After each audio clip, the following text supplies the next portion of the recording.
रूस और यूक्रेन के दरमियान जंग जारी है और ये जंग 6 माह से ज्यादा हो गए हैं, अभी भी जारी है। इस जंग के अंदर अब अहम मोड़ आना शुरू हो गए हैं। रशिया ने यूक्रेन के और यूरोप के सबसे बड़े न्यूक्लियर पावर प्लांट ज़पोरिज़िया के ऊपर कब्जा कर लिया है। और अहम बात इसमें यह है कि इसी ज़पोरिज़िया एटमी प्लांट से रशिया अब यूक्रेन की फौज को टारगेट कर रही है। यानी रूसी फौज एटमी प्लांट के अंदर अपने व्हीकल, अपने जो रॉकेट लॉन्चर हैं, अपने जो मिसाइल हैं, वो इस ज़पोरिज़िया जो एटमी प्लांट है उसके अंदर डिप्लॉय करके यहां से अटैक करने की कोशिश कर रहे हैं यूक्रेन की फोर्सेस को। और बदले में जारी सी बात है वो लोग भी अटैक करेंगे और इस तरीके से एटमी रिएक्टर को नुकसान पहुंचाया जा रहा है। अगर एटमी रिएक्टर के उन हिस्सों को निशाना बना दिया जाए जहां से रेडिएशन निकलती है, तो आप खुद अंदाजा लगाइए कि यूरोप और यूरोप के अलावा यूक्रेन, रशिया को कितना ज्यादा नुकसान हो सकता है। खैर, इस खबर का मैं आपको प्रूफ भी देता हूं। छोटी सी गुजारिश है कि आप हमारा यूट्यूब चैनल हसना टीवी को सब्सक्राइब करके पास मौजूद घंटी के निशान को दबा लें ताकि लेटेस्ट न्यूज आप तक पर वक्त पहुंचती रहे। Here is just how the war in Ukraine has come to Europe's largest nuclear plant.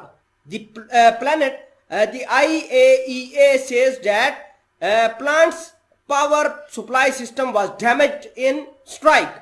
नाजरीन अग्रामी, इस खबर के अंदर, इस आर्टिकल के अंदर यह कहा गया है कि रशिया ने एक मरतबा नहीं बल्कि 10 मरतबा इस पावर प्लांट के ऊपर शेलिंग की है।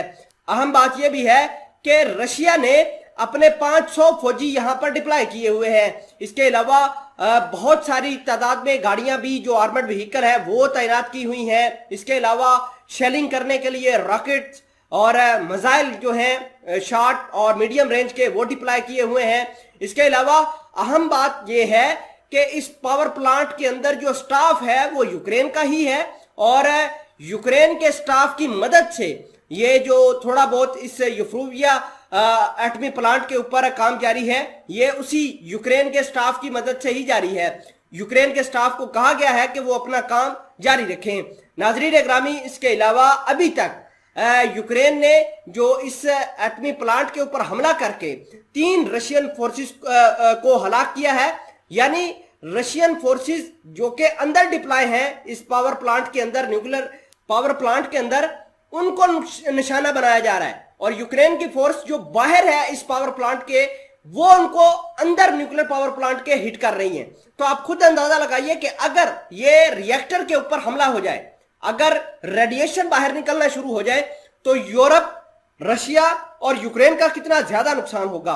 नाजरीन ग्रामी, बात यहीं मुकम्मल नहीं होती बल्कि रशिया ने अपने ड्रोन्स कमकाजे की मदद से इसके ऊपर अटैक्स भी किए हैं। आप खुद अंदाजा लगाइए कि अगर न्यूक्लियर पावर प्लांट के ऊपर ड्रोन अटैक हो जाए तो उसका खामियाजा कितना ज्यादा हो सकता है, उसके ऊपर नुकसान कितना ज्यादा हो सकता है।